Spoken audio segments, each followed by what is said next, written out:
The latest on the coronavirus Governors in emergency. 4 Hospitals states admit- have now asked Eerily quiet in a city that never sleeps. The state of New York now in lockdown. It really became very real very fast. And at times there were surges. And they just kept repeating, stay home, stay safe, stay home, stay safe.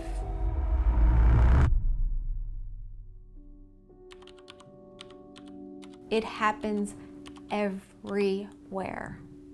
It does not discriminate. You have someone at home who is out of control,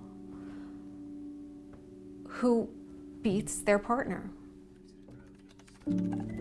I work the hotline, so I'm the first person that the clients call when they are in trouble, when they need shelter, when they need counseling, when they need advocacy. I'm one of a group of people on the hotline, but that first lifeline. We were here one day, just working, and you're hearing whispers of this COVID and coronavirus coming. One person has it in California, one person has it here. And then we were told to pack up everything we need, pack up everything that, is important to us, that we need to do our job, and head home. And we thought, okay, we'll see you in a couple of weeks. It was really frightening for all of us when the hotline was quiet because we knew what was happening. The amount of control that was happening when nobody could go to work and the level of abuse really heightened. And we knew that it's not that people didn't want to call the hotline, it's that they weren't able to call the hotline. There is a perpetrator who's in control, and he or she may be saying you can't leave, and guess what? The government is saying, yeah, we also want you to stay home. You can't see your friends, you can't see your family, you can't have gatherings, you can't reach out to people that you normally reach out to who might see that you're distressed in physically or emotionally. A few weeks in, the phone started to ring, and it started to ring a lot. That first call, I remember, she called me and she was in her shed outside because her husband had lost his job. Her kids were home, doing remote school. And she had just been beat. And she didn't know what to do. You can't go to the hospital because you're told the hospitals are for COVID. And if you go to the hospital, you're going to get COVID. When I get a call and a woman needs emergency shelter, that is when she is in danger of losing her life.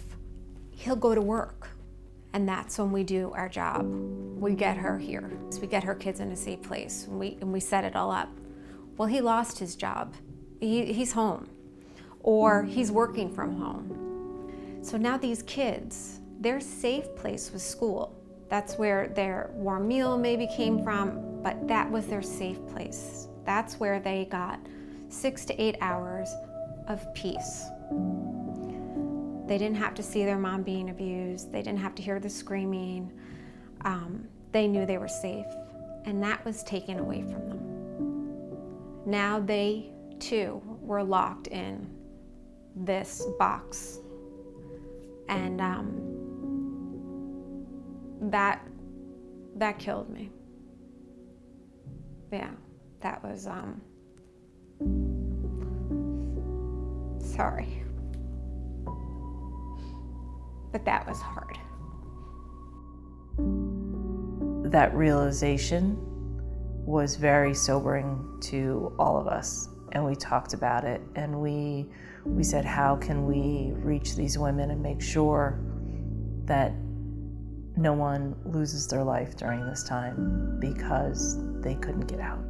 When things started to open up a little bit, then the hotline starts to really ring, and we had to move very quickly and be ready for it. It's been very hard for everyone in general, but I have to say that when I reflect on this past year, the one thing that just resonates with me is how many positive things have come out of it because of the community. We had 13 children in the shelter, and we were drinking 8 to 10 gallons of milk a week. And when we could get milk, there was a limit of 2 gallons. Someone got in touch with a local grocery store for us, and this grocery store arranged 10 gallons of milk a week, plus half gallons of ice cream, and between volunteers and staff, there was like a train that went, someone picked it up from the grocery store and brought it to the Shelter Island ferry. Somebody brought it across the ferry to East Hampton. Somebody else brought it from East Hampton to the shelter.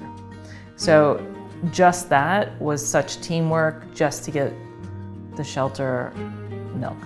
I learned that our agency is so much more flexible and adaptable than I had ever imagined it would be. We responded quickly. The staff, the clients, the board, they all adjusted, and we were all in this together with even local government, with our town board, with the police. We had to collaborate, and it's a lot of juggling.